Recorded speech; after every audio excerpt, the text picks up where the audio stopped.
Persaingan kita itu bukan untuk itu. Dunia itu sementara untuk kita. Bukan untuk sekarang kita itu hidup. Al-Baqarah ayat 36. Ya, Masya Allah. Coba lihat. Wa qulna. Ya, qulna bidu ba'dukum li ba'din adu walakum fil ardi mustaqarrun wa mata'un ilahin. Masya Allah. Hei, kamu itu di dunia sementara, kata Allah. Untuk sementara aja. Kalau nikmat cuma sebentar, nanti saat ke akhirat nanti, itu kehidupan nyatanya. Jadi kalau cuma untuk berbangga-bangga di dunia, bekal yang nggak dipakai untuk akhirat, tuh rugi. Rugi, sayang gitu. Ya, ada orang-orang yang paling sengsara di muka bumi. Paling sengsara, paling fakir lah. Jadi kalau ada orang fakir, dia paling fakir. Menderitanya luar biasa. Tiba-tiba Allah masukkan ke surga. Sebentar ya. Sekian detik. Diambil lagi. Ya. Kata Allah, bagaimana perasaan kamu? Apakah pernah merasa menderita? Gak pernah tuh katanya. Dia gak ingat. Saking nikmatnya surga. Itu hilang semuanya, Pak. Hilang. Dan hebatnya abadi dia dalam kenikmatan itu. Tapi ada orang yang pernah merasakan kenikmatan paling nikmat sedunia. Nikmat. Kemana disanjung, dinanti-nantikan, diulu-ulukan dan sebagainya. Allahu Akbar. Dimasukkan ke dalam neraka sepersekian kecil ya. Ditarik lagi. Bagaimana rasanya? Seakan-akan saya tidak pernah merasakan kenikmatan dalam hidup. Seumur hidupnya. Celakanya begini. Celakanya. Kalau Anda memiliki bekal yang baik dalam urusan dunia, baik, enak, nyaman, Anda hanya hidup sementara. Tapi saat Anda fakir dalam urusan akhirat, Anda tidak akan pernah meninggal lagi. Jadi kalau orang fakir akhirat, dia akan selamanya fakir. Tapi Anda jangan khawatir. Kalau Anda fakir dalam urusan dunia, tapi kaya dengan bekal akhirat, dunia sementara, begitu di akhirat selama.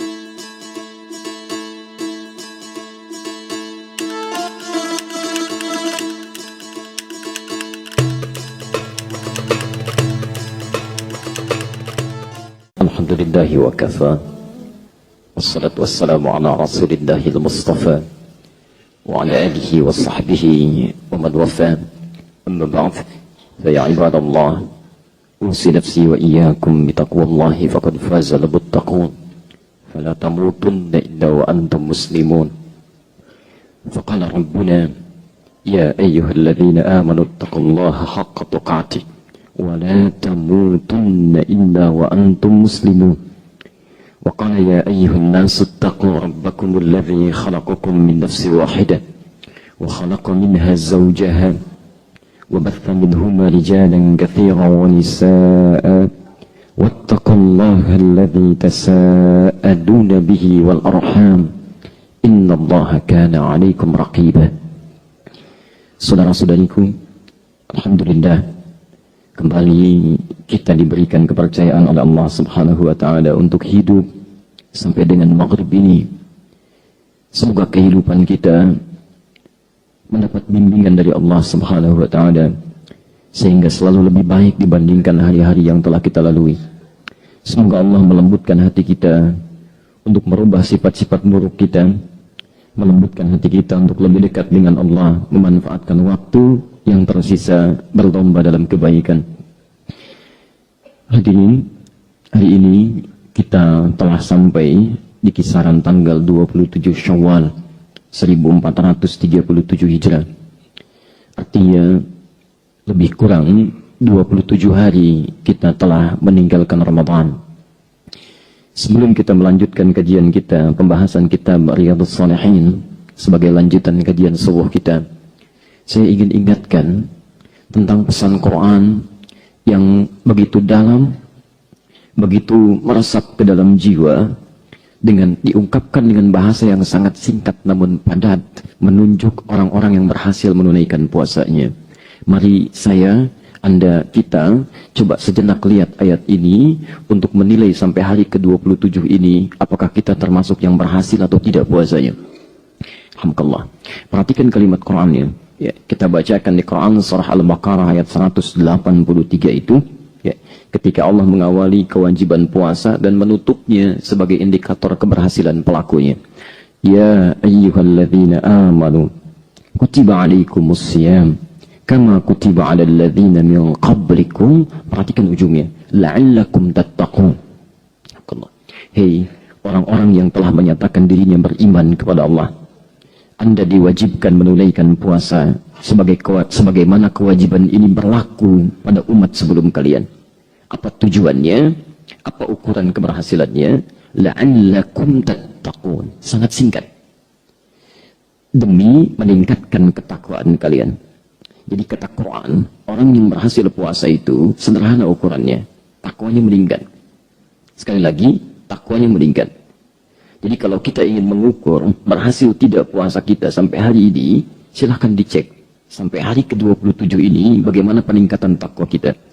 Saya sering kali ungkapkan, dan hari ini saya tegaskan. Di dalam Quran, kalimat takwa itu, yang derivasinya, seluruh katanya lebih kurang terurai 115 kali itu, bila dikelompokkan terbagi pada dua bagian. Ini ukuran pentingnya. Bagian pertama, jika Anda mendapati kalimat takwa di Quran dengan berbagai ungkapannya, itu bisa berupa hubungan kita dengan Allah dalam wujud ibadah ritual. Ya, sering diistilahkan dengan habdu minallah, hubungan dengan Allah. Atau orang Arab mengistilahkan dengan al-bu'd rabbani, dimensi spiritual. Ya. Misal, Allah mengungkapkan kalimat takwa pertama di Quran, surah Al-Baqarah ayat 2 itu, sampai dengan ayat 4-nya.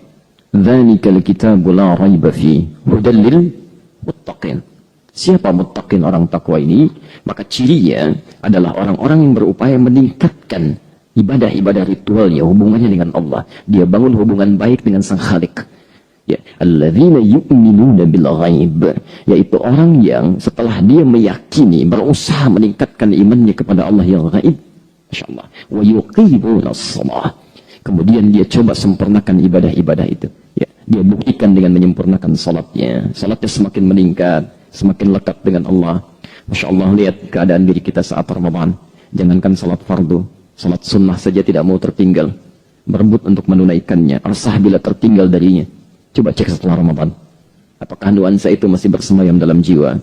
Atau masih ada sesuatu yang harus kita sempurnakan? Ya, masing-masing kita bisa menilai. Kalau hari ini sampai hari ke-27, salat kita masih abai, Masya Allah. Bacaan Quran kita masih belum seperti yang lalu-lalu. Ya, Masya Allah. Ada sesuatu yang harus kita buktikan kemudian. Tambah lagi. Tambah lagi. Yang kedua, bila Anda menemukan kalimat takwa di Quran, itu bisa berarti juga al-bu'dul insani, dimensi sosial, hubungan dengan makhluk. Sering diistilahkan dengan hamdu minan nas.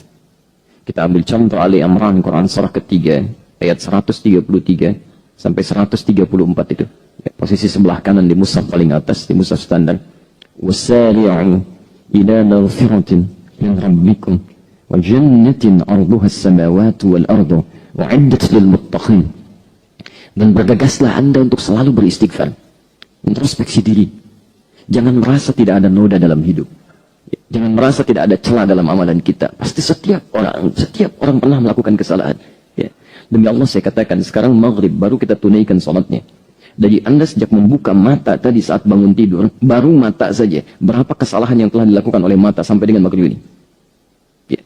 Baru bangun tidur, lihat TV sudah salah lihat. Lihat handphone sudah salah lihat. Mendengar yang keliru, itu baru mata saja. Baru telinga, belum lisan, belum pikiran kita. Belum prasangka buruk pada Allah. Sampai ke ujung kaki, itu baru diri kita. Belum terkait dengan keluarga. Berapa banyak kesalahan pernah dilakukan pada ayah dan ibu. Sampai meninggalnya bahkan belum pernah meminta maaf. Di antara manusia ada yang demikian. Berapa banyak kesalahan dilakukan antar pasangan. Prasangka buruk yang pernah terjadi. Dari sekian puluh tahun, belasan tahun Anda berumah tangga. Pernahkah punya prasangka buruk pada pasangan? Masya Allah. Belum dengan tetangga, belum dengan kawan. Ya, jadi tidak ada yang suci.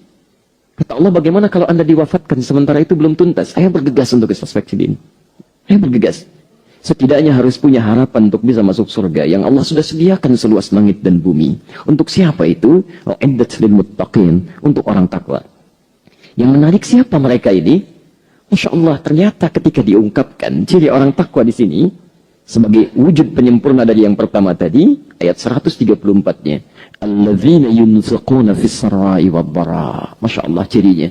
Ternyata saat di dunia bisa dideteksi orang-orang ini pewaris surga seluas langit dan bumi. Jadi kalau Anda melihat orang-orang seperti ini berjalan di muka bumi, Masya Allah, itulah ahli surga. Pewaris surga seluas langit dan bumi, jalan-jalan tapak di tapak-tapak bumi.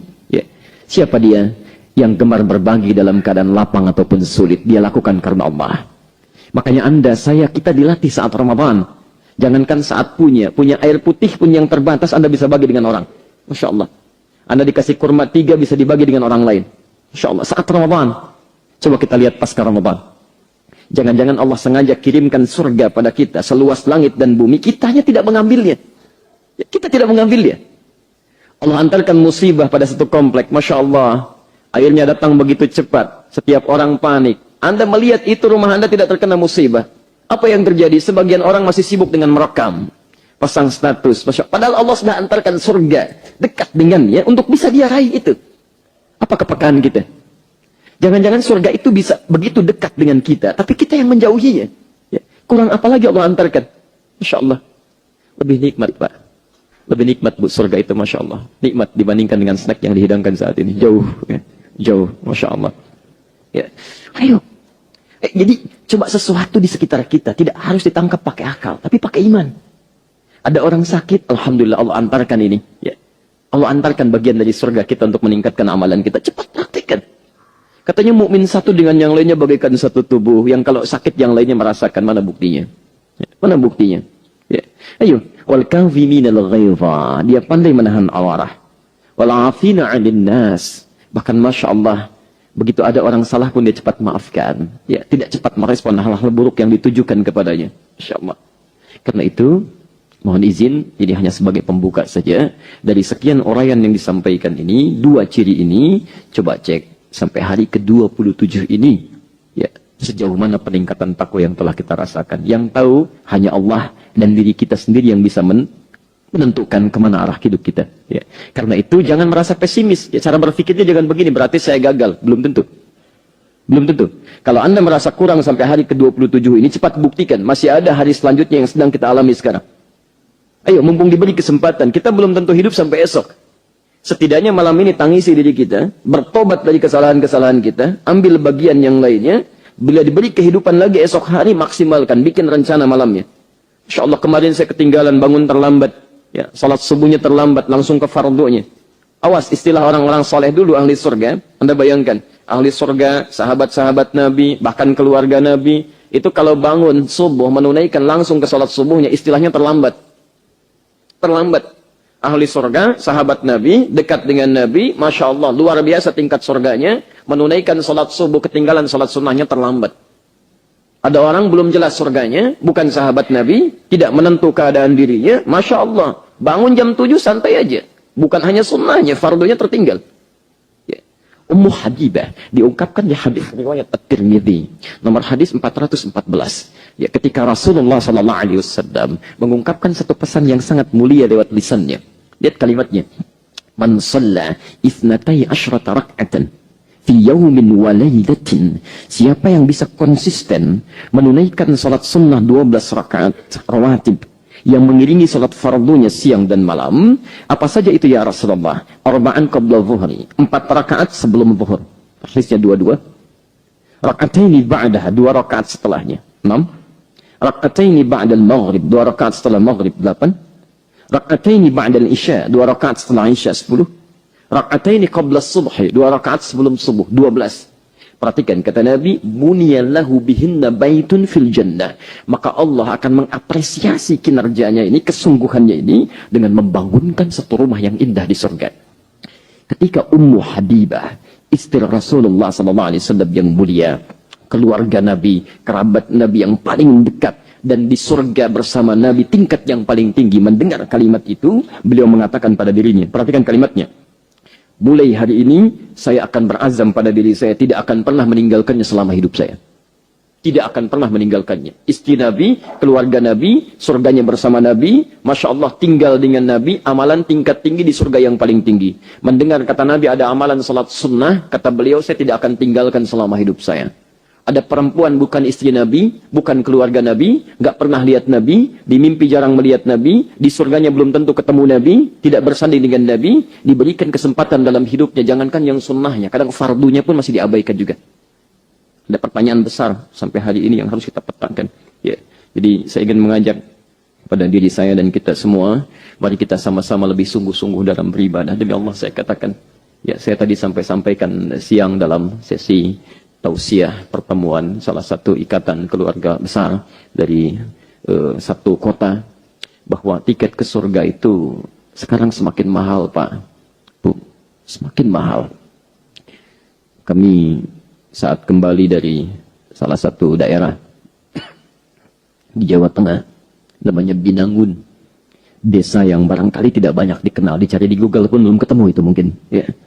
Menuju arah-arah perbukitan, kami mengunjungi satu masyarakat yang diantara keinginannya ingin pelihara kambing. Masya Allah. Ya. Mulia. Merawat untuk kepentingan banyak orang. Kita kunjungi keadaannya bersih, wajahnya satu keluarga itu. Hidupnya cuma 100.000 per bulan, Pak. Masya Allah, 100.000 per bulan. Anda bayangkan. Bisa hidup, tenang, nyaman, tidak banyak masalah. Yang paling menarik, saat kami datang lihat kambing yang barusan dibawa dari tempat jual belinya, ternyata mulutnya ditutup pakai potongan aqua yang besar itu. Tutup. Saya diam seperti ini, saya berpikir, ini kenapa? Lalu kami tanyakan, ini kenapa kambing ditutup? Perhatikan, jawaban ini seketika membuat saya terpaku. Diam saya beberapa detik itu. Nyaris mengeluarkan air mata. Saya diam. Perhatikan jawabannya. Ini kami tutup. Karena ketika dibawa dari tempat kami beli sampai ke sini, kami takut di jalan, mulutnya itu makan makanan yang bukan haknya. Anda bayangkan, orang desa, Pak. Orang desa. Hanya pelihara kambing. Tapi begitu ingat pesan Nabi SAW untuk tidak mengambil hak orang lain, jangankan dirinya, kambingnya ditutup supaya di jalan tidak mengambil hak orang. Hanya dititipkan oleh Allah 100.000, dia jaga setiap sennya. Sehingga ketika ditanya oleh Allah di akhirat, nanti dia bisa bertanggungjawabkan. Maka Anda yang dititipi 10 kali lipat daripada itu, 1.000 kali lipat, 10.000 kali lipat, demi Allah saya katakan, setiap sennya akan ditanya oleh Allah, dan apa yang akan dipertanggungjawabkan nanti. Itu akan ditanya. Karena itu bertakwalah kepada Allah. Tidak mudah mendapati surga saat ini. Fitnahnya mulai banyak. Godaannya luar biasa. Barangkali kita yang merasa diri kita itu rajin taklim, rajin mencatat, hafal hadisnya. Ternyata mereka itu yang tidak pernah mencatat, yang banyak mengamalkannya. Kita yang merasa, Masya Allah, sesuai dengan sunnah, semangatnya luar biasa. Mungkin mereka itu setengah hari lebih cepat, kata Nabi, masuk surga dibandingkan kita. 500 tahun lebih awal. Jadi bertakwalah kepada Allah. Pulang pada keluarga Anda. Lihat istrinya. Lihat anaknya. Ketika anak orang lain sibuk dengan dunianya, maka anak Anda jangan sempat tertinggal dengan ibadahnya. Ya. Karena itu mari kita kembalikan pada bahasan kita. Semoga Allah mengampuni dosa-dosa kita. Dan menjadikan kehidupan Ramadan kita bermakna untuk kita bawa pulang kepada Allah Subhanahu wa Ta'ala. Saya mohon maaf bila dalam kesempatan-kesempatan taklim sampai hari ini ada sesuatu yang barangkali tidak berkenan atau kekeliruan yang hadir, maka mohon maafkan saya dan tunjukkan pada saya bagaimana supaya saya bisa memperbaikinya. Ya. Saya menerima beberapa informasi, ada WhatsApp gitu ya, yang juga disampaikan pada saya. Masya Allah, ada 70 ustaz yang harus diwaspadai. Dan Anda berhadapan sekarang dengan satu di antara 70 itu ya. Saya urutan ke-45, Alhamdulillah itu. Ya, Masya Allah. Baik. Saya tidak ambil pusing ya, jangan buang-buang energi mengurusi sesuatu yang tidak penting. Mahal energi Anda itu. Lebih baik gunakan pada yang positif. Yang seperti itu tepikan aja sudah. Gak usah dibahas, gak usah dikomentari. Terlalu mahal. Lebih baik Anda gunakan untuk baca Quran. Lumayan pahalanya banyak. Ya. Itu ketinggalan zaman. Zaman Nabi sudah banyak yang seperti itu. Zaman Nabi, orang-orang yang menuduh orang-orang baik yang berdakwah, yang menyampaikan risalah, itu sudah banyak dulu itu. Jadi orang ini ketinggalan zaman dan jauh ketinggalannya. 15 abad belakangan itu ya. Baik, jadi jauh usah diambil pusing yang seperti itu. Baik. Tapi saya mengambil hikmah yang positif dari situ, bahwa nanti saya sediakan line, mungkin nomor handphone saya yang khusus hanya untuk menerima masukan-masukan saja yang sifatnya korektif ya. Boleh di situ kalau mau mencela boleh gitu ya, meluruskan boleh apa saja ya. Tidak ada yang lain, tidak ada konsultasi, tidak ada macam-macam, hanya untuk itu saja. Jadi maksud saya begini, saya ingin memotong peluang orang berbuat salah dan maksiat yang lebih lebar. Kadang-kadang begini, ketika ada persoalan, itu seringkali di-share di media sosial. Itu buruk, Pak. Buruk sekali ya. Anda punya masalah dengan orang, misal, kemudian Anda share status, ya, nggak nyangka ternyata dia berbuat seperti itu. Itu sudah nyangka pertama tuh, nggak nyangka ya, nyangka tuh. Ya. Baik. Yang jadi masalah dibagi dengan orang, orang mulai penasaran, maka orang pun mulai suudzon, akan mulai bertanya-tanya, bahkan mungkin muncul fitnah. Yang jadi masalah ketika orang yang bersangkutan memaafkan Anda, selesai Anda dengan dia, tapi Anda belum selesai dengan banyak orang yang melihat statusnya dan prasangka buruk, itu yang menyebarkan dosa. Karena itulah oleh Nabi dipotong sekaligus, kata Nabi, orang-orang yang menyebarkan dusta, kebohongan itu sama dengan pembuatnya. Jadi kalau Anda share status, share lagi dengan yang lain, sesuatu yang buruk, itu sama dengan Anda pembuatnya. Tinggalkan aja, abaikan. Untuk apa yang seperti itu? Ya. Baik. Mari kita kembalikan. Mudah-mudahan Allah berikan kemudahan bahasan kita. Dan supaya kita efektif, karena kita itu hanya akan tersisa penghujung beberapa bulan lagi, saya ingin menyelesaikan beberapa bab dari Riyadhus Shalihin. Jadi, insya Allah, untuk bahasan kita di pekan kelima pun, kita tetap ke Riyadhus Shalihin ya, supaya nyambung dengan bahasan subuhnya. Nanti kalau ada sesi khusus, kami sedang menulis kitab sekarang, yang nanti saya umumkan di akhir kajian ya. Bismillahirrahmanirrahim. Kita masih bahasan tentang babul ikhlas ya, bab yang pertama. Babul ikhlas wa ihdar an-niyyah fi jami' al-a'mal wal aqwal wal ahwal al-barizah wal khafiyah. Ya. Kita masih bahas tentang petunjuk Nabi SAW tentang sikap ikhlas. Ya, ikhlas dan meniatkan amalan sebagai ibadah dalam setiap rutinitas kehidupan kita. Sekarang hadis yang ketujuh insyaallah. Bismillahirrahmanirrahim. Wa an Abi Hurairah Abdurrahman bin Sakhr radhiyallahu taala anhu. Hadis ini disampaikan oleh seorang sahabat mulia, Abu Hurairah, ya, nama aslinya Abdurrahman bin Sakhr. Saya sudah sampaikan beliau ini, kisahnya sudah saya sampaikan juga. Nanti silahkan rujuk ke tayangan rekaman kami sebelumnya, supaya kita tidak banyak meluaskan bahasan dalam pembahasan yang sudah kita kaji. Ya. Jadi kalau ada orang-orang yang belum dibahas, saya akan bahas tuntas insya Allah. Kalau sudah, silahkan rujuk pada keterangan sebelumnya. Semoga Allah meridai kepada beliau. Qala, beliau menyampaikan, Qala Rasulullah sallallahu alaihi wasallam. Satu kali Rasulullah sallallahu alaihi wasallam pernah bersabda. Perhatikan kalimatnya. Inna Allah la yanzuru ila ajsamikum. Sungguh Allah tidak akan pernah menilai dari keadaan fisik kita. Wala ila suwarikum. Juga tidak dalam keadaan penampilan kita. Walakin yanzuru ila qulubikum wa a'malikum. Tapi yang akan Allah nilai dalam setiap liku kehidupan kita adalah keadaan hati kita dan amal yang kita kerjakan. Walakin yanzuru ila qulubikum, akan tetapi Allah akan menilai keadaan hati kita. Nanti kita akan bahas apa maksudnya. Wa a'malikum, dan berapa banyak amalan yang telah kita temui dalam kehidupan. Rawahu Muslim, hadis ini diriwayatkan oleh Imam Muslim. Silahkan nanti dibuka di nomor hadis 2564. Ya. Saya pernah jelaskan di awal pertemuan kita, Riyadhus Shalihin ini bukan kitab hadis. Ingat, bukan kitab hadis. Tapi kitab hadis pilihan. Ya, jadi ada masdar, ada marja', ada sumber primer, ada sekunder. Ini sumber sekunder. Ya. Jadi hadis pilihan itu hadis-hadis yang diambil dari kitab-kitab primer, kitab-kitab induk, kemudian dikumpulkan demi kepentingan-kepentingan tertentu. Jadi kaidahnya kalau Anda mengambil hadis pilihan itu harus dirujuk lagi ke kitab induknya. Ya. Nah ini hadis tadi didapati di hadis Muslim nomor hadis 2564. Baik, mari kita bahas. Bismillahirrahmanirrahim. Ya. Mohon sabar ya, karena kajian kita akan selalu membahas ya dengan metode analitis ya, tahlili. Kita akan analisis setiap huruf-huruf dan kalimatnya. Innallaha, inna Allah sering diartikan sesungguhnya Allah. Jadi kalau kata inna itu sering diartikan dengan sesungguhnya, sungguh. Baik. Itu baru terjemah. Sekarang kita baca pakai ilmunya. Inna itu kalau kita bahas di ragam kaidah ilmu bahasa Arab, ya ilmu bahasa Arab umumnya itu terbagi 4 bagian. Ya, ada 4 bagian. Seperti pernah kita ulas juga, ada ilmu nahwu, ada ilmu saraf, ada ilmu balaghah, dan ada adab. Secara 4 bagian, secara umumnya. Nanti masing-masing terbagi lagi. Balaghah dibagi 3 lagi misalkan. Ada ilmu amani, ilmu bayan, ilmu badi'ah. Ilmu adab dibagi lagi nanti. Ada adab yang terkait dengan sastranya, ada dengan syairnya, ada arudnya. Arud saja ada 16 cabang ilmu lagi. Nah, pembahasan tentang inna, anna, itu ada dalam pembahasan ilmu nahwu. Ilmu nahwu, ya. Baik, perhatikan. Disebut inna itu atau anna itu disebut dengan harfu taukidin wa nasbin. Ya. Huruf yang berfungsi untuk menguatkan makna. Ya.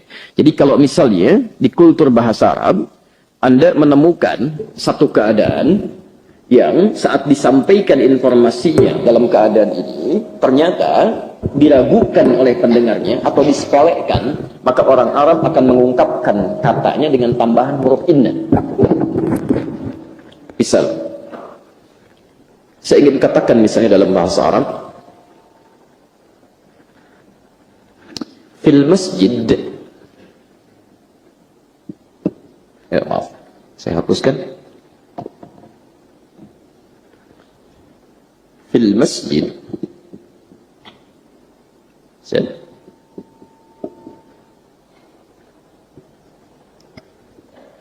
Kitabun.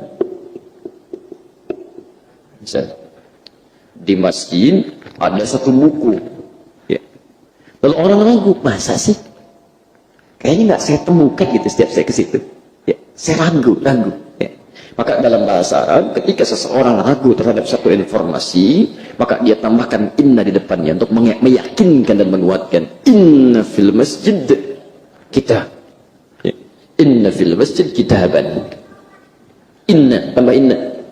Ya. Jadi kalau Anda menemukan orang Arab mengatakan inna, artinya dia sedang bersungguh-sungguh, serius dia. Ya, ingin meyakinkan kita. Atau misalnya ingin menunjuk sesuatu yang infonya disepelekan, yang nggak remeh gitu. Ya. Misal, fil masjid hudu'un, Masya Allah.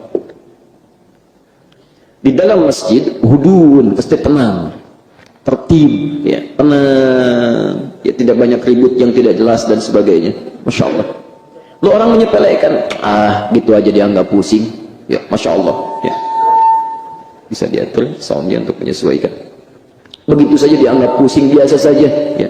Zaman Nabi saja biasa, di Masjidil Haram aja banyak yang ngobrol, misal ya, dia menyepelekan. Maka dengan itu, kalau kita ingin tingkatkan misalnya, tingkatkan kualitas pembicaraan kita untuk meyakinkan dia, maka tambah inna di depannya. Inna fil masjid hudu'an. Ya. Al-hijab, hijab itu muhimun, hijab itu penting. Lalu ada orang mengatakan, kata siapa, yang penting pakaian terhormat saja, misalnya. Nah, tambah inna depannya, innal hijaba masyru'an.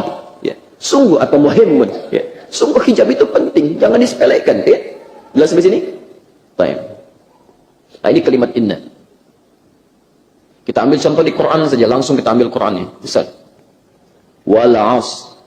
Kemudian, innal insana lafi khusr. Demi masa, demi waktu yang selalu dilalui oleh setiap orang. Asar itu bukan waktu sore ya. Ya, masa kalau sore, seringkali orang keliru memahami. Asar itu bukan waktu sore. Asar itu, ya, itu dalam bahasa Arab berarti setiap waktu yang selalu kita lewati, kita lalui. Al-waqtul ladzi yu'asiruna fa huwa asrun. Setiap waktu yang kita terus lalui dalam bahasa Arab disebut dengan asrun. Asrun, sekarang pun asrun. Secara bahasa, secara umumnya. Nah, kata Allah, ada orang-orang yang rugi dalam perjalanan waktunya.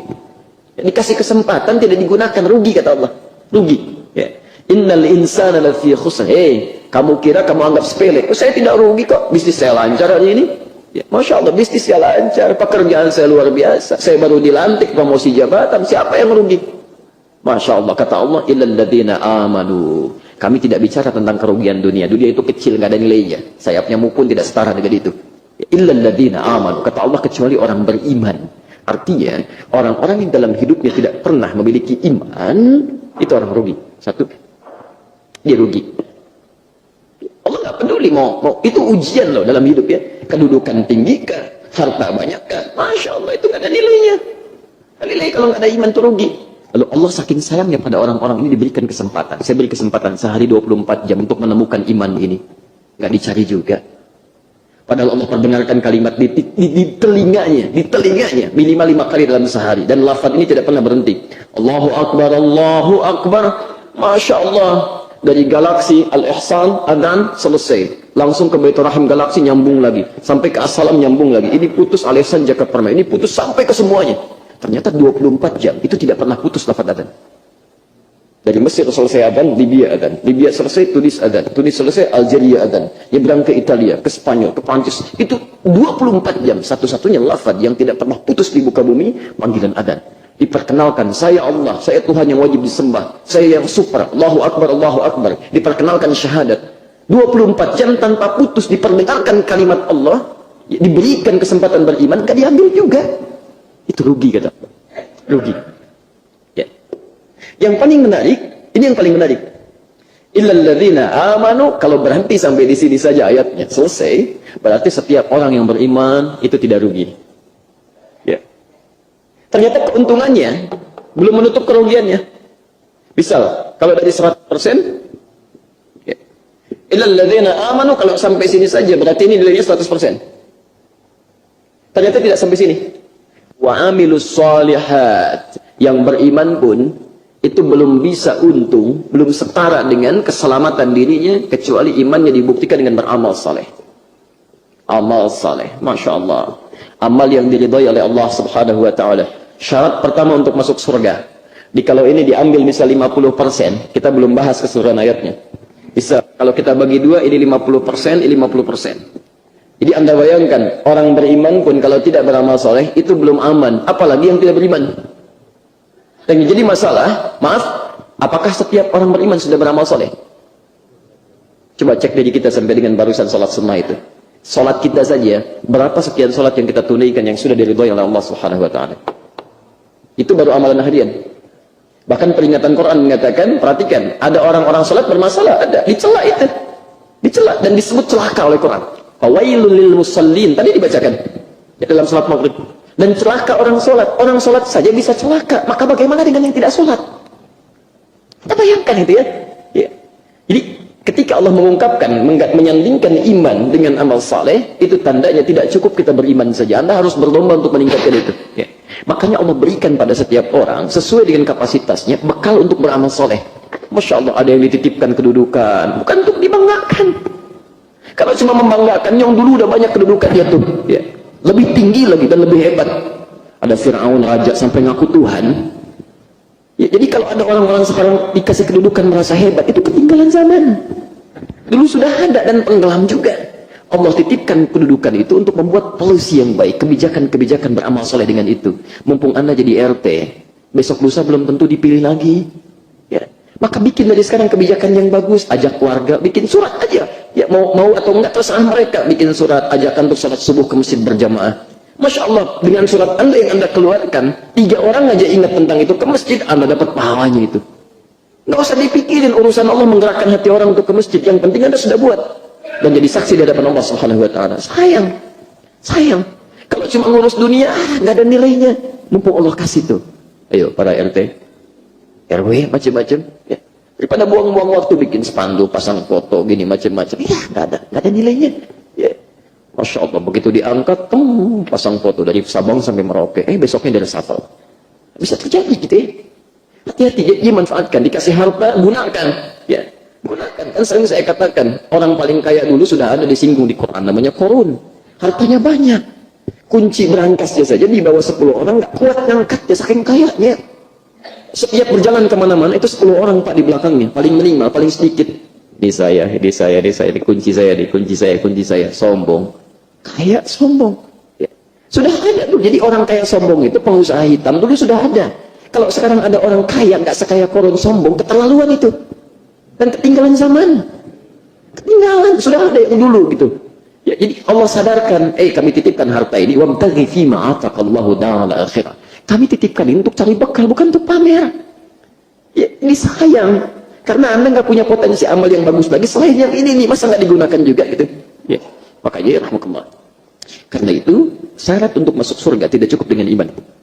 Kalimat surga pertama kali di Quran, Al-Baqarah ayat 25. Posisi paling kanan sebelah atas itu selalu mengungkapkan 2 hal ini. Wa basyiril ladzina amanu wa 'amilus shalihat anna lahum jannatin tajri min tahtiha al-anhar. Berikan kabar gembira. Masya Allah, belum masuk surga sudah dikasih kabar gembira. Jadi kalau Anda menginginkan bagian dari orang yang dapat kabar gembira ini, Anda tunaikan ini aja dulu. Ya. Wa basyiril ladzina amanu, berikan kabar gembira pada orang-orang yang telah beriman wa 'amilus shalihat. Kemudian dia aktualkan keimanannya, diaktualisasikan dengan banyak mengerjakan amal saleh. Jadi tidak cukup, surganya mengatakan dalam riwayat Quran yang disampaikan pada kita, firman Allah Subhanahu wa taala, tidak cukup iman saja, tidak cukup amal saleh saja. Jadi kalau ada orang beramal saleh, misal, tapi tanpa iman, itu pun nggak akan ke surga juga. Ya, itu Allah akan balas, saking adilnya akan dibalas di dunia, di akhirat tidak ada. Itu ada di Quran surah ke-25 ayat 23. Wa qadimna ila ma 'amilu min 'amalin faja'alnahu haba'an manthura.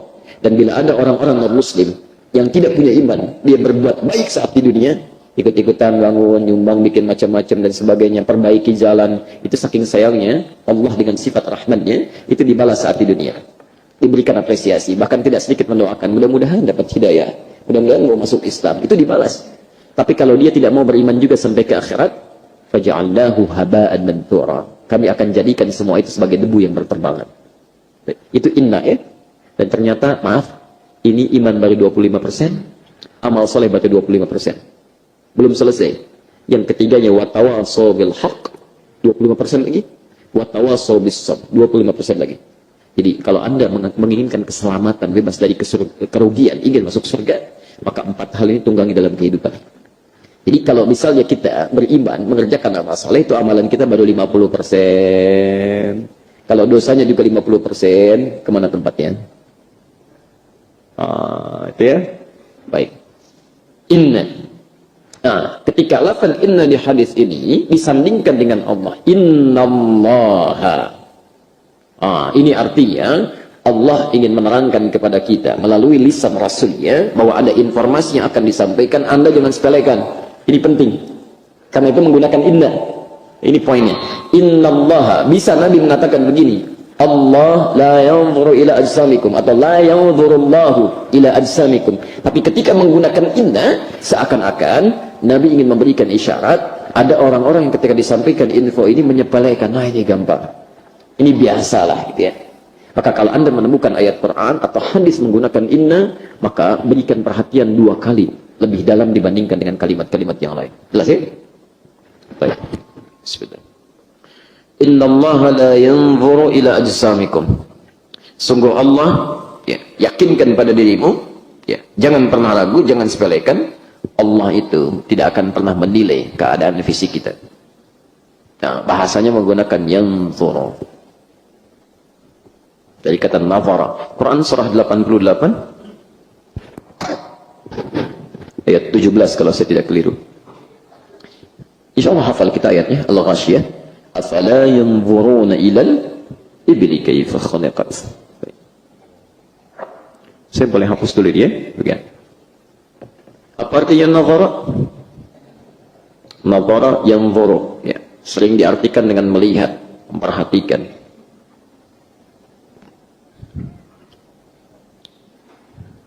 Dan dalam bahasa Arab melihat itu banyak. Ra'a itu melihat. Ra'a, yara, nazara, basara. Ya. Nah, sekarang kita fokus kepada satu kata saja. Ya, yang lainnya kita tepikan dulu.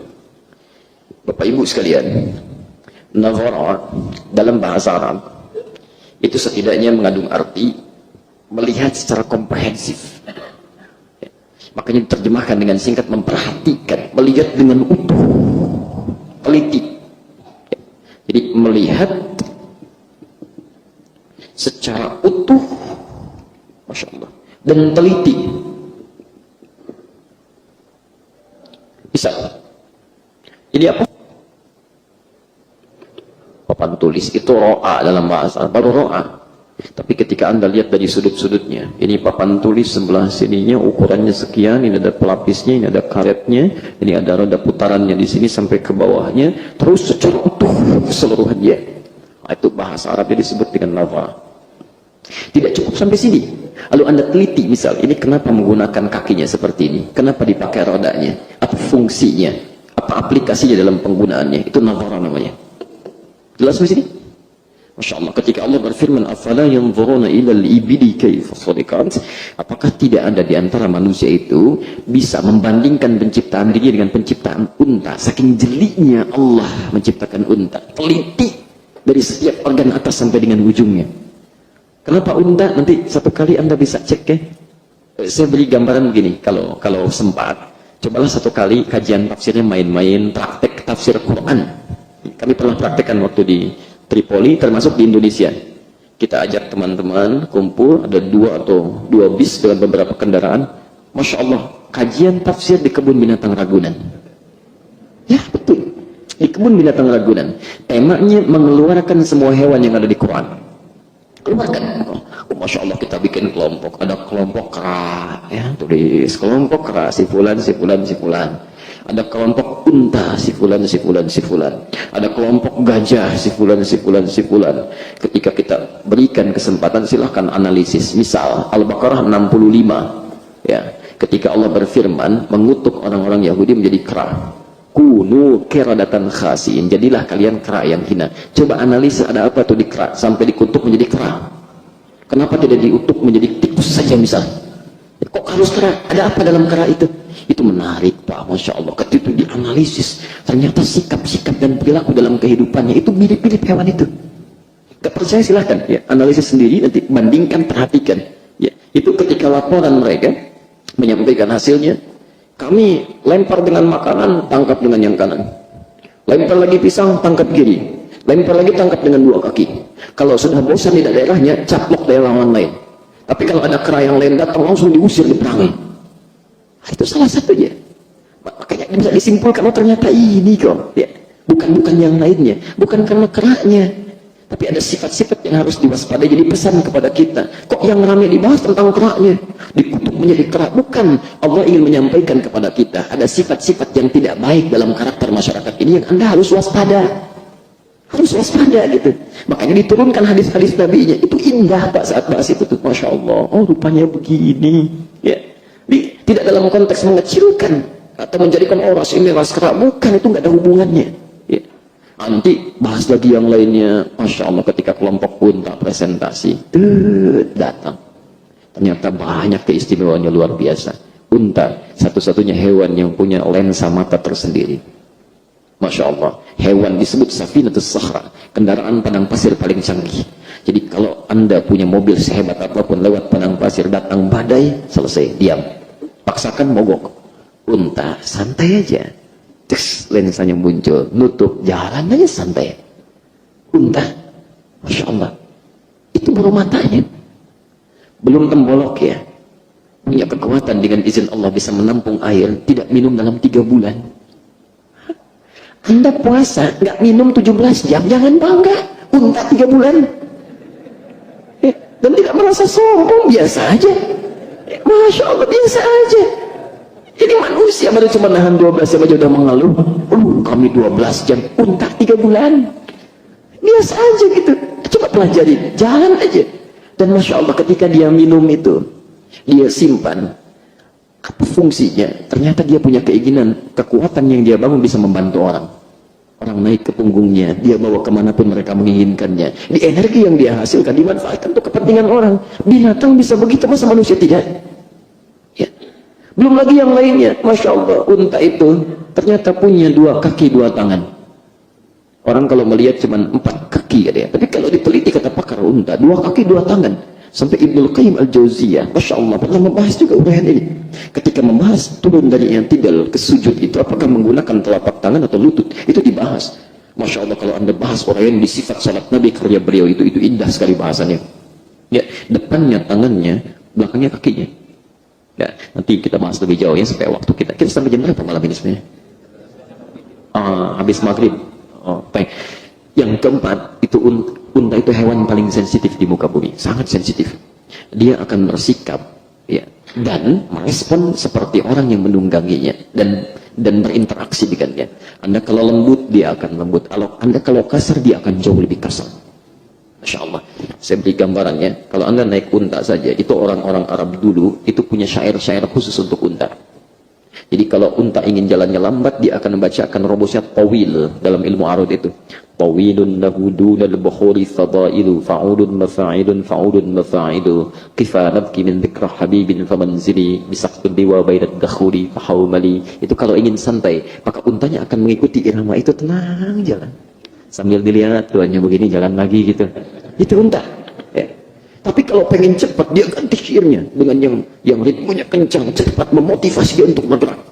Ya, kadang-kadang dalam perjalanan ingin cepat, dalam pertempuran itu cepat tuh, diberikan syair. Sautus safiril bulbuli hayya qalbi thamili al-ma'u wa zahru ma rah zahru lahdil muqri fa anta ya sayyidi wa sayyidi wa mawdali fakam tayammuli wa zaidun qali qatabtu min wadratin fi hadha ar-rajuli faqala la la la faqad ghadabu harwili wal walad wali wali faqultu la wal wali fabayyin dudu ali qalat tauhina kadha in hadidul muqri kahatan taqaila di tom kencang itu. Unta Pak pernah di Tripoli. Ini kisah nyata. Ada orang yang berbuat buruk pada unta, sering dipekerjakan keras, sering dipukuli. Anda tahu apa yang terjadi? Begitu tuannya tidur, ternyata dia amati dari mana dia datang, dari mana dia berangkat. Itu dikejar, ditendang kandangnya, dicari tempat tidurnya, diinjak-injak sampai meninggal. Unta. Ternyata respon kehidupan kita pun seperti itu. Anda bersikap buruk pada orang, orang pun akan buruk. Begitu sebaliknya. Itu baru unta. Maka ketika Allah menciptakan hewan ini menjadi pelajaran bagi kita, maka bagaimana ketika Allah menciptakan manusia yang sempurna ini? Ya. Tapi poinnya, kita kembalikan dulu, ketika kalimat la yanzuru disatukan dengan annallaha, seakan-akan ingin menggambarkan bahwa Allah itu kalau melihat kita, semua makhluknya akan beda dengan penglihatan kita. Kita akan dilihat utuh oleh Allah. Jadi Anda jangan kira, kalau kita sedang beraktivitas tidak diperhatikan Allah. Tidak. Utuh kelihatan dan teliti. Begitu diberi kesempatan bangun, hitungan mulai. Begitu Anda bangun, hitungan mulai. Hisab dimulai. Ya. Maka setiap hitungan saat dimulai ini, Allah akan melihat keseluruhan keadaan diri kita. Dan teliti menghitungnya. Apa yang dikerjakan oleh mata, ngelihat tak begitu. Dulu, ada seorang sahabat di masa awal-awal Islam, menjelang sholat, mendatangi Rasulullah SAW. Lantas dia berkata, bima makna, ya Rasulullah, aqim liya haddan. Ya Rasulullah, saya berbuat salah ini, tolong hukum saya. Masya Allah, saking tidak inginnya aibnya diungkap di akhirat, kesalahannya dipersidangkan, dia ingin selesaikan masih saat di dunia. Tolong hukum saya, katanya. Masya Allah. Nabi diamkan. Sampai tiba waktu salat. Selesai salat, orang ini berkata lagi, ya Rasulullah, aqim liya haddan, tolong hukum saya tidak tenang ini. Maka apa jawab Nabi? Kata Nabi, bukankah engkau barusan sholat? Ya, bukankah engkau barusan sholat? Ternyata saat sholat itu turun ayat yang tadi dibacakan oleh imam kita, Quran surah ke-11 Hud ayat 114. Ya. Aqimis salata tarafayn nahar wa zulafan minal lail innal hasanati yudhhibna as-sayyi'at. Ini rumus dalam kehidupan. Kata Allah, tunaikan salat dengan benar. Saya ulangi, tunaikan salat dengan benar. Ada alif lamnya di sini. Kalau tidak ada alif lam, berarti Anda boleh bebas menunaikan salat. Mau cepat, mau lambat, khusyuk atau tidak, itu terserah. Tapi ketika menggunakan alif lam, itu ada ma'rifah khusus. Dan semua kalimat salat di Quran yang bermakna ibadah, itu menggunakan alif lam. Ya alladzina yu'minuna bil ghaib wa yuqimunas salat wa aqimus salat wa atuz zakat wasta'inu bis sabri was salat ya ayyuhalladzina amanu ista'inu bis sabri was salat aqimis salata liduluki syamsi. Selalu ada alif lamnya, artinya nggak bisa sembarangan. Ada seorang sahabat Nabi di Al-Bukhari nomor hadis 751, hadis Muslim nomor hadis 397, datang kepada Nabi, masuk Masjid Nabawi, salat di samping Nabi. Selesai salat mengucapkan salam, yaminan wa syamalan, kanan dan kirinya, dikomentari oleh Nabi.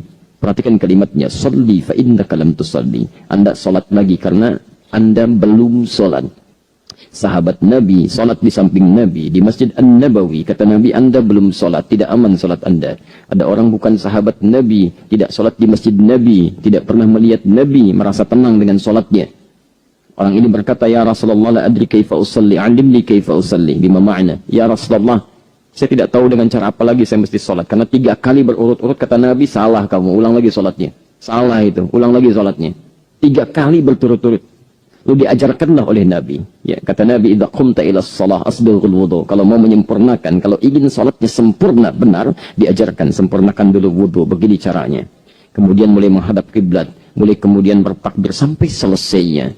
Saat itulah beliau kemudian, kita kenal betul sampai hari ini, ada sabda yang pernah beliau ucapkan, sallu kama ra'aitumuni usalli. Salatlah Anda persis seperti melihat saya sini salat.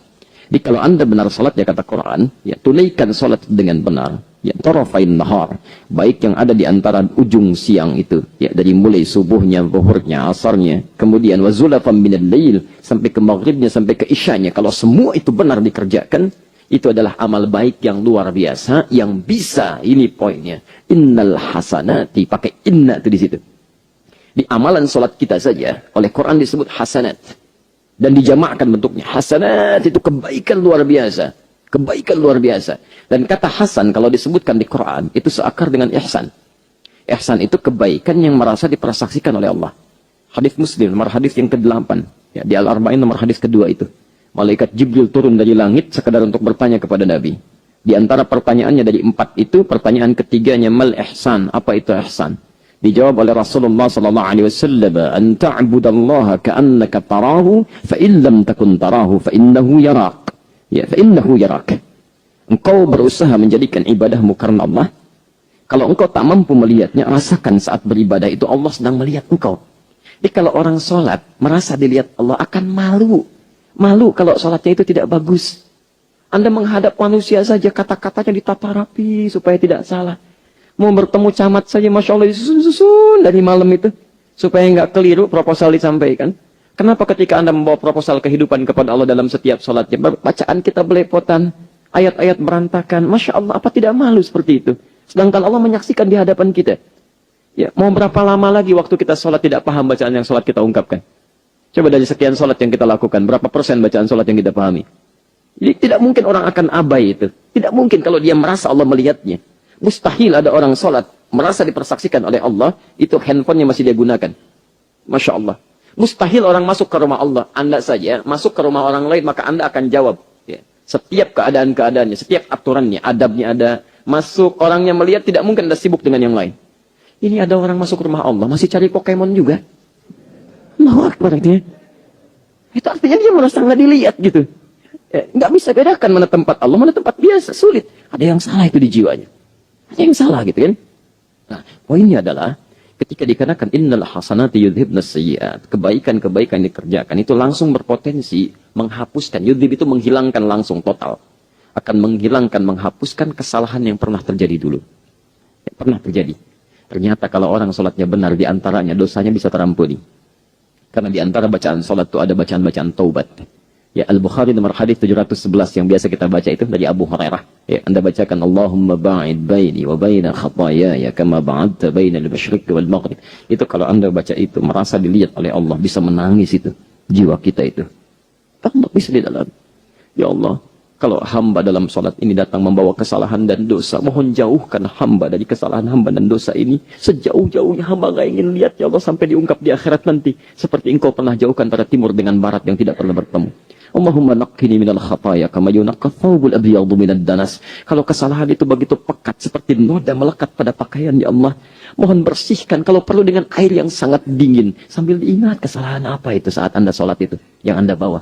Mungkin ketika mau sholat kelihatannya seperti orang khusyuk padahal baru membuat menangis istrinya, atau begitu istri membuat kecewa suaminya, baru bisa melukai anaknya, baru mencela tetangganya. Ketika Anda bawa suasana itu dan merasa, kata Allah, alladzina yadhunnuna annahum mulaqu rabbihim wa annahum ilaihi raji'un, Al-Baqarah 46, dia merasa menghadap Allah dan mungkin diwafatkan saat itu. Dia agak sedikit mulai malam nih kalau mendengar kalimat raji'un, raji'un, raji'un, apa biasanya yang terbayang? Inna lillahi wa inna ilaihi. Nah, kalau Anda mau khusyuk, bayangkan kata Allah itu mungkin sholat terakhir Anda itu. Ya. Coba adzan itu artinya apa? Kayak panggilan misalnya. Secara umum disebut panggilan. Yang panggil siapa? Pak Ivan dipanggil Allah. Jangan Pak Ivan lah, yang lain dulu. Pak Irfan sudah dipanggil Allah. Apa artinya? Kita itu tiap hari dipanggil Allah. Diingatkan di sini, kamu perbaiki hidup dulu. Jangan-jangan kamu wafat sekarang ini. Ya, coba siapkan. Makanya sebelum sholat itu kata Allah, Quran surah 7 ayat 31 itu ya. Ya bani Adam khudhu zinatakum. Ya, coba kenakan pakaian terbaik yang paling halal. Kemudian Quran surah 5 ayat ke-6 itu posisi paling kiri sebelah atas. Ya ayyuhalladzina amanu idza qumtum ila shalah faghsilu wujuhakum. Coba wudu dengan baik dulu, sempurna dulu. Kenapa? Maaf, jangan-jangan saat Anda mengangkat tangan itu qadar Allah, ajal Anda tiba. Jadi Anda kembali kepada Allah memakai pakaian yang terbaik, yang halal, yang sudah dalam keadaan berwudu. Masya Allah, tidak ada yang paling indah kecuali diwafatkan dalam keadaan sujud. Ketika sujud itu, ya ayyatuhan nafsul mutmainnah, irji'i ila rabbika radiyatan mardiyah. Oh, seperti itu. Nanti subuh ya, insya Allah itu masih ada waktu, masih panjang.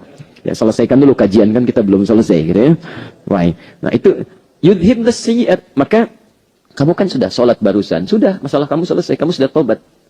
Maksud saya, dari sekian ribuan kali ruku dan sujud yang sudah dikerjakan, berapa kali sholat yang sudah bisa mengampunkan dosa kita di hadapan Allah? Karena itu Nabi pernah menyampaikan hadis Muslim nomor hadis 223. Lihat kalimatnya, as-salawatu ila as-salawat, wal jumu'atu ila al-jumu'ah, wa Ramadan ila Ramadan, kafaratun lima bainahunna. Seharusnya, kata Nabi, seharusnya sholat satu dengan yang lainnya, di antara jarak interval keduanya.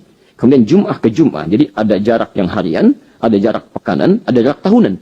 Ramadan ke Ramadan itu menggugurkan dosa-dosa yang pernah dikerjakan di antara itu. Saking sayangnya Allah tidak ingin ada hamba yang masuk neraka, saking sayangnya itu. Tiap hari dibendangkan. Kalau nggak cukup sehari mingguan, kalau nggak cukup pekanan tiap tahun ditawarkan. Tapi kenapa nggak diambil gitu? Kurang apa lagi? Allah tuh tidak ingin begitu lahir bersih kok pulang bawa kotoran. Harusnya datang bersih, pulang bersih. Itu harusnya gitu ya. Ayo coba sama-sama ya, termasuk saya, kita coba perbaiki diri, saling mengingatkan dalam kebaikan, ya, tumbuhkan. Udah nggak usah berbangga sebagai seorang hamba, sekali lagi ya. Cukup kita yang paling nyaman itu bangga di hadapan Allah nanti saat dipanggil. Saya Ramadan kemarin mengatakan, usahakan semua pintu surga itu memanggil nama kita. Ayo supaya berebut itu. Kan ada yang dipanggil, ahli puasa dipanggil dengan Ar-Rayyan, kan? Ahli tahajud dipanggil lewat pintu tahajud, babat tahajud. Ahli sedekah dipanggil lewat pintu sedekah.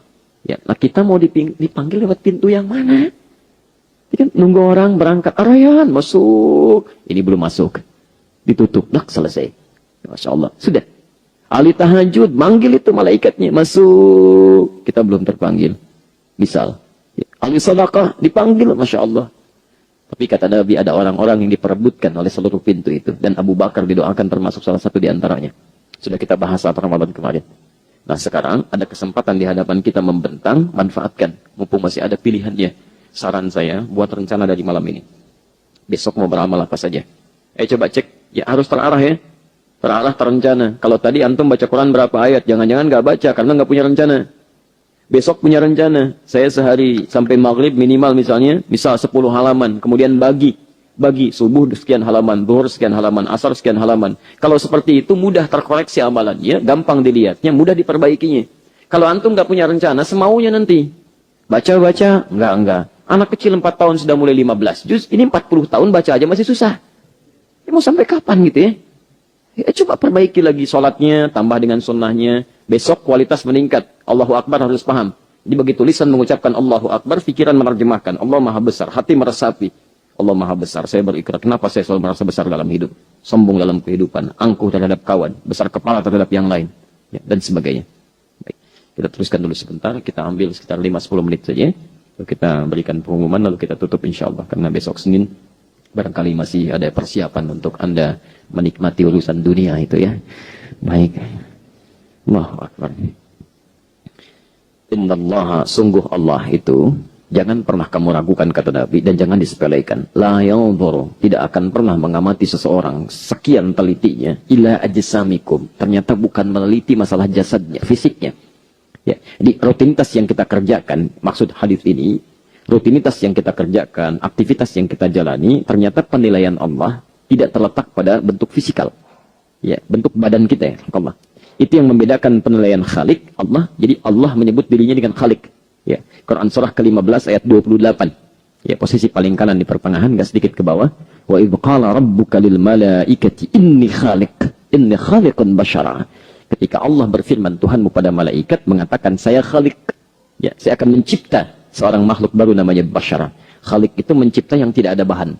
Di bahan yang enggak ada, tiba-tiba ada. Itu membedakan dengan karya ciptaan manusia. Hak manusia punya hak cipta. Sebetulnya enggak ada. Karena ketika dia mencipta, bahannya masih punya yang lain. Dan Allah juga yang membuat itu. Ya, bikin spidol, bisa nggak? Ujuk-ujuk tukang spidol, bikin spidol. Jadi spidol, nggak ada bahannya. Mustahil itu. Ya, pasti ada. Ya, cuma Allah yang bisa seperti itu. Makanya disebut Khaliq. Ya, Khaliq. Nah, perhatikan.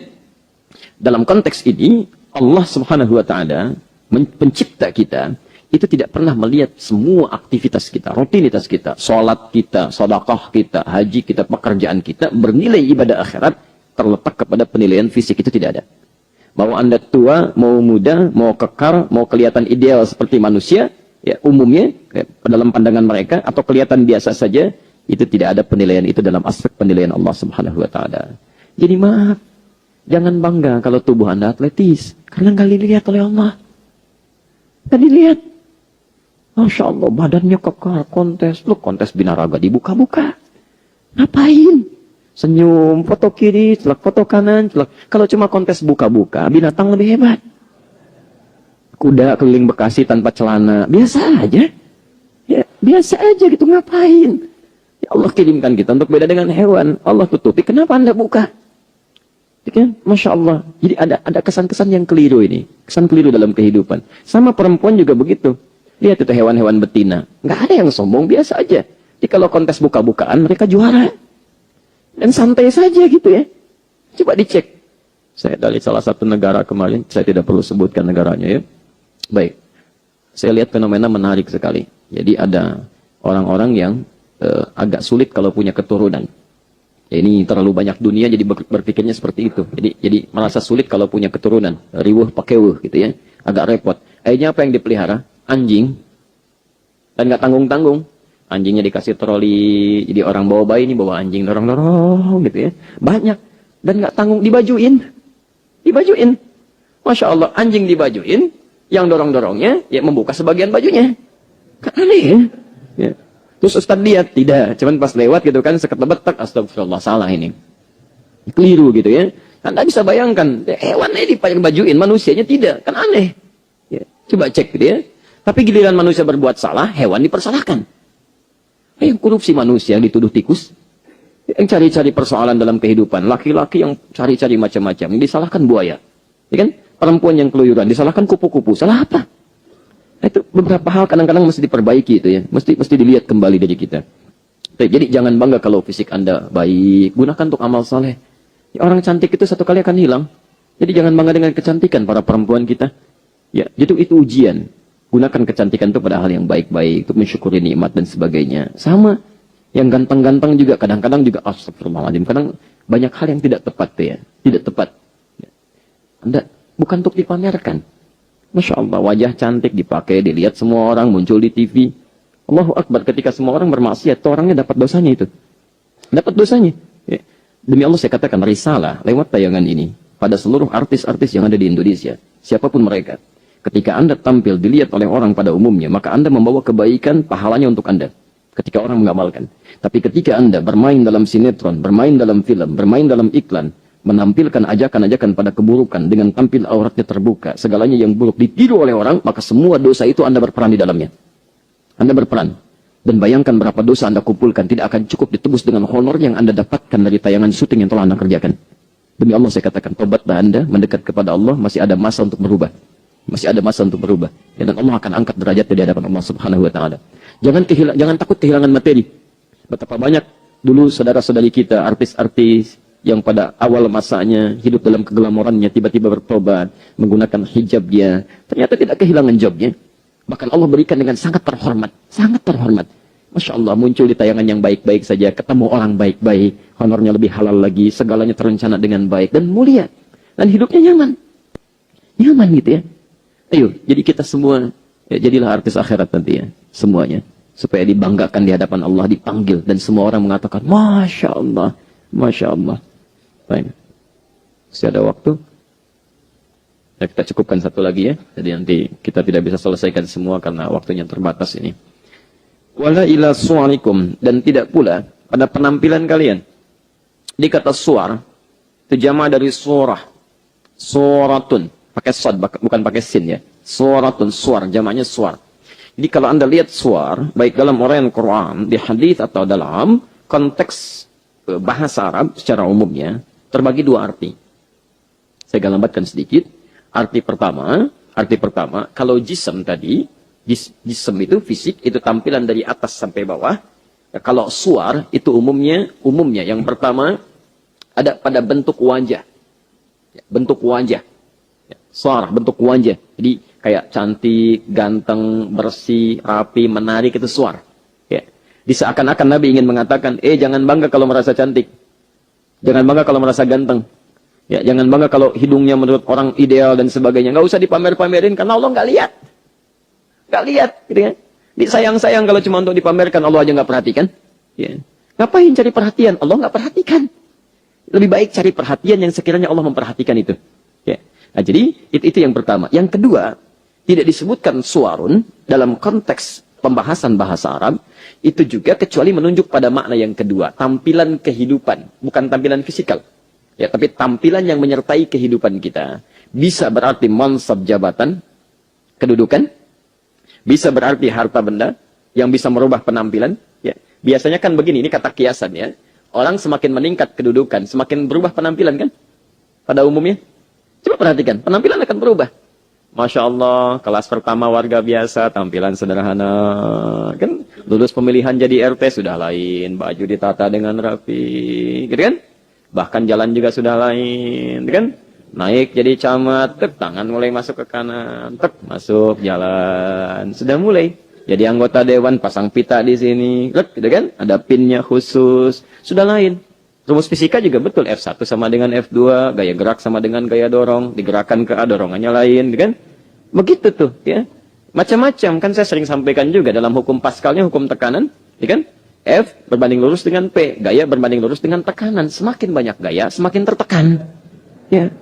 Naik. Kehilangan gaya, kehilangan. Masya Allah, tekanan banyak gitu. Jadi masalah. Jadi kalau orang hidupnya cuma banyak gaya dengan tampilannya, tekanannya penuh. Biasa di atas, tiba-tiba turun. Coba lihat, yang harta juga begitu. Dulu kan waktu naik angkot, kan tawadunya luar biasa. Begitu turun, nunduk, terus sedekah, Pak, gitu kan. Coba lihat, begitu mobil pribadi sudah lain. Naik, naik, gitu kan? Sudah mulai jalan. Apalagi dulu pernah terjadi, saya diinfokan. Sekelas yang kecil biasa. Itu waktu belum terpilih, pakai motor keliling-keliling, motor sederhana. Masya Allah, begitu jadi perwakilan dari rakyatnya. Naik, nggak bisa buka pintu. Nggak bisa buka. Harus dibukain. Sopirnya turun dulu, silahkan Pak, baru naik, naik ke atas gitu ya. Cuma itu nggak dilihat oleh Allah, ngapain? Ngapain cari perhatian tapi nggak diperhatikan? Kan aneh itu namanya orangnya tuh. Ya aneh gitu ya. Nah itu kata Nabi, kamu nggak usah begitu, nggak diperhatikan kok. Ngapain begitu? Jadi nggak ada nilainya. Tadi yang saya sampaikan, ya baik itu harta benda, kedudukan, apapun dan sebagainya, itu nggak bernilai kata Nabi. Kalau urusan dunia, silakan kalau mau jadi ahli dunia. Tapi kamu nggak akan selamanya di situ. Kalau cuma bangga-bangga untuk ahli dunia, silakan. Jangankan orang Islam, non-Muslim juga bisa seperti itu. Ya, persaingan kita itu bukan untuk itu. Dunia itu sementara untuk kita. Bukan untuk sekarang kita itu hidup. Al-Baqarah ayat 36. Ya, Masya Allah. Coba lihat. Wa qulna bidu ba'dukum li ba'din adu walakum fil ardi mustaqarrun wa mata'un ilahin. Masya Allah. Hei, kamu itu di dunia sementara, kata Allah. Untuk sementara aja. Kalau nikmat cuma sebentar, nanti saat ke akhirat nanti, itu kehidupan nyatanya. Jadi kalau cuma untuk berbangga-bangga di dunia, bekalnya nggak dipakai untuk akhirat, tuh rugi. Rugi, sayang gitu. Ya. Nanti ada riwayat hadisnya panjang sekali. Ada orang-orang yang paling sengsara di muka bumi. Paling sengsara, paling fakir lah. Jadi kalau ada orang fakir, dia paling fakir. Menderitanya luar biasa. Tiba-tiba Allah masukkan ke surga. Sebentar ya. Sekian detik. Diambil lagi. Ya. Kata Allah, bagaimana perasaan kamu? Apakah pernah merasa menderita? Gak pernah tuh katanya. Dia gak ingat. Saking nikmatnya surga. Itu hilang semuanya Pak. Hilang. Dan hebatnya abadi dia dalam kenikmatan itu. Tapi ada orang yang pernah merasakan kenikmatan paling nikmat sedunia. Nikmat. Kemana disanjung, dinanti-nantikan, diulu-ulukan dan sebagainya. Allahu Akbar. Dimasukkan ke dalam neraka sepersekian kecil ya. Ditarik lagi. Bagaimana rasanya? Seakan-akan saya tidak pernah merasakan kenikmatan dalam hidup. Seumur hidupnya. Celakanya begini. Celakanya. Kalau Anda memiliki bekal yang baik dalam urusan dunia. Baik, enak, nyaman. Anda hanya hidup sementara. Tapi saat Anda fakir dalam urusan akhirat, Anda tidak akan pernah meninggal lagi. Jadi kalau orang fakir akhirat, dia akan selamanya fakir. Tapi Anda jangan khawatir. Kalau Anda fakir dalam urusan dunia, tapi kaya dengan bekal akhirat. Dunia sementara, begitu di akhirat, selamanya Anda tidak akan pernah fakir lagi. Sekarang saya tawarkan pilihan. Anda mau fakir dunia, kaya akhirat, atau mau fakir akhirat kaya dunia. Tidak ada pilihan ketiga. Kalau Anda menginginkan yang ketiga, maka gunakan segalanya, cari. Turunkan ayat-ayat Qur'annya. Berikan bekal. Kalau Qur'an panduan kehidupan kita. Keluarkan setiap ayat Qur'annya. Coba sehari keluarkannya. Saya sering sampaikan, ini sudah dipraktekkan belum? Ya, coba Anda buat peta hidup lah yang baik. Ya, nggak ada kata terlambat. Ya, tidak ada kata terlambat. Lebih baik terlambat daripada terlambat banget. Ya. Ayo siapkan dari kita sekarang. Besok, bimbingan keluarga. Bagaimana keluarga Qur'an. Turunkan ayat-ayat Qur'an tentang keluarga. Mendidik anak yang baik, dan sebagainya. Besok cara bekerja menurut Quran dan Sunnah. Keluarkan tuntunan bekerja. Itu sudah dikeluarkan oleh ulama kita itu. Ada kitab-kitab khusus. Coba buka, kalau buka kitab hadis itu, keluarkan tuntunannya. Ya, misal Kitabul Buyu', tuntunan tentang bisnis. Keluarkan bisnis sesuai tuntunan Nabi. Turunkan ayat-ayatnya, turunkan hadisnya. Bawa, catat. Bukan cuma catatan rapat aja. Bawa bagaimana rapat menurut Sunnah. Kan? Bagaimana jual beli menurut tuntunan Al-Quran. Keluarkan. Ya, ada kitab macam-macam, Kitabul Iman, cara menaikkan iman. Kenapa Anda sering bertanya, Ustaz, kenapa iman suka naik turun? Bagaimana cara menaikkannya, nggak turun-turun? Imam Al-Bukhari membuat kitab, jilid pertamanya, itu langsung. Sahih Al-Bukhari, Kitabul Iman, 57 hadis. Cara menaikkan, mempertahankan, tidak turun. Seperti apa caranya? Ada tuntunan dari Nabi-nya. Berapa sudah kita keluarkan? Jangan-jangan sibuk ikut banyak taklim, sibuk nyatet, tapi jarang diamalkan. Jadi masalah, gitu kan? Baik, sekiranya kita cukupkan sampai sini dulu ya. Supaya ada keterbatasan kita untuk sedikit-sedikit, jangan-jangan banyak-banyak nanti yang diingat sedikit gitu ya. Jadi lebih baik sedikit tapi dipraktekkan banyak. Mohon izin untuk menyampaikan beberapa informasi, menguatkan apa yang disampaikan dari masjid tadi, untuk menambahkan sebagian yang belum disampaikan. Pertama, kami memperhatikan, Masya Allah, semangat untuk belajar begitu tinggi dan sangat baik. Dan saya khusus berdoa kepada Allah Subhanahu wa Ta'ala, siapapun yang hadir di majlis ilmu atau menyaksikan tayangan di media sosial yang baik-baik, Allah berikan kelembutan dan kemudahan dalam kehidupannya untuk semakin belajar. Tapi kadang-kadang dalam pelajaran itu semangat saja tidak cukup. Semangat saja tidak cukup. Perlu punya manhaj yang benar, ya, perlu pelajaran-pelajaran yang prioritas, bisa dipelajari dengan baik. Sehingga pelajaran itu efektif, benar, tidak ada lompatan-lompatan juga yang bisa membingungkan dalam belajar. Nah, itu insya Allah saya sudah pelajari selama mengajar ini. Saya coba keluarkan tuntunan-tuntunan sunnah Nabi dari hadis-hadis beliau langsung, dari tuntunan ulama, dan beberapa yang kami pernah lewati dalam belajar. Saya mohon doanya saja, saya kemarin sudah saat libur itu, kami punya waktu berapa hari, saya coba tuliskan untuk memenuhi itu semua. Dan sekarang insya Allah sedang dilihat, barangkali beberapa hari atau pekan ke depan sudah bisa dicetak. Kita buat nanti Al-Majmu', ini tuntunan untuk ta'lim, termasuk nanti untuk para orang tua jika ingin mendidik anaknya sesuai dengan tuntunan Rasulullah. Nanti semuanya hadis-hadis yang saya keluarkan. Di hadis-hadis saya juga terus sampaikan validitasnya. Maksudnya ini kualitasnya bagaimana, sahih atau tidak. Ya, jadi saya nggak bawa hadis dhaif di sini, semuanya sahih. Dan semuanya dicantumkan oleh para imam-imam yang fiqh terpercaya ya. Jadi semua terkait dengan petunjuk Nabi saya keluarkan, mesti apa, bagaimana cara cari guru yang benar, materi apa yang dipelajari, bagaimana supaya ilmunya cepat diserap ya, dan sulit lupa dan sebagainya. Nah, kita coba rangkum ini. Nah, ini tidak banyak, nanti mudah-mudahan selesai dan mudah-mudahan bisa dibagikan dan dipelajari untuk kita semuanya. Ya, ini pertama. Dan semoga Allah Subhanahu wa Ta'ala memudahkan Anda untuk mempelajarinya ya. Baik, yang kedua, nanti kita akan dekat ke Idul Adha. Ini saya belum tanyakan kesepakatannya, karena tadi kami sampaikan, terusannya kita akan lanjutkan Riyadhus Shalihin. Kita juga akan cetak ulang ini tentang tuntunan Idul Adha. Jadi, ini penting dipelajari. Saya sudah keluarkan tuntunan sunnah-sunnah, baik terkait sholatnya, bahkan dari awal Idul Adha-nya. Dari awal Idul Adha-nya, dari awal bulan Dzulhijjah. Ya, sunnahnya apa saja, apa yang dikerjakan dan sebagainya. Ini ada tuntunan praktis termasuk persoalan-persoalan yang sering muncul di saat Idul Adha. Nah, saya pikir begini, saya kira nanti kalau sudah jadi ini dan bisa didapatkan, nanti barangkali Pak ambil satu sesi sebelum Idul Adha untuk mempelajari ini dulu. Di nanti Anda pegang bukunya, saya langsung yang terangkan juga. Jadi apa saja tuntunan Rasulullah yang disampaikan pada kita untuk beridul Adha. Mudah-mudahan Idul Adha tahun ini kalau kita hidup bisa mendapatinya lebih baik daripada tahun-tahun sebelumnya ya. Dan tidak cukup dengan amin, kita belajar dulu gitu ya. Belajar, pahami dulu, baru kemudian kita coba amalkan.